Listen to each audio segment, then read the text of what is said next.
அடுப்பு பக்கமே போகாம நோ ஆயில் நோ பாயில்ல இந்த மாதிரி பச்சை புளி ரசம் ட்ரை பண்ணி பாருங்க. டேஸ்ட் ரொம்பவே சூப்பரா இருக்கும். ஒரு பெரிய லெமன் சைஸ் அளவுக்கு புளிய ஊற வச்சுக்கோங்க. இடிக்கல்லுல 1 டீஸ்பூன் குருமிளகு 1 டீஸ்பூன் ஜீரகம் சேர்த்து நல்லா கிரஷ் பண்ணி எடுத்துட்டு அதோடவே 7-8 பல்லு பூண்டு, ஒரு பெரிய வெங்காயம், ஒரு 7-8 பச்சை மிளகாய், ஒரு கொத்து கருவேப்பிலையை சேர்த்து நல்லா இடிச்சுக்கோங்க.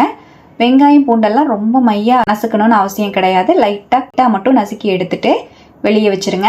நம்ம ஊற வச்சிருக்கிற புளியை கரைச்சி எடுத்துட்டு பாத்திரத்துல நம்ம இடிச்சு வச்சிருக்கிற குருமிளகு ஜீரகம் வெங்காயத்தை எல்லாம் சேர்த்து அதோடவே ஒரு கையளவு நறுக்கின மல்லித்தலையையும் சேர்த்து 1 டீஸ்பூன் கல்லுப்பையும் சேர்த்துட்டு 1/2 டீஸ்பூன் பெருங்காயப்பொடியையும் சேர்த்து நம்ம கரைச்சி வச்சிருக்கிற புளியையும் சேர்த்துட்டு எக்ஸ்ட்ராவா ஒரு 1/2 கப் அளவுக்கு தண்ணி சேர்த்து ஒரு தக்காளி பழத்தை கட் பண்ணி சேர்த்து நல்லா மிக்ஸ் பண்ணி விட்டுக்கோங்க. அவ்வளவுதான், டேஸ்டியான பச்சை புளி ரசம் சூப்பரா ready. No oil no boil சூப்பரா இருக்குங்க. கண்டிப்பா ட்ரை பண்ணி பாருங்க. செம டேஸ்டியான இந்த பச்சை புளி ரசத்தை ட்ரை பண்ணிட்டு எப்படி வந்ததுன்னு கமெண்ட்ல ஷேர் பண்ணுங்க. தேங்க்யூ.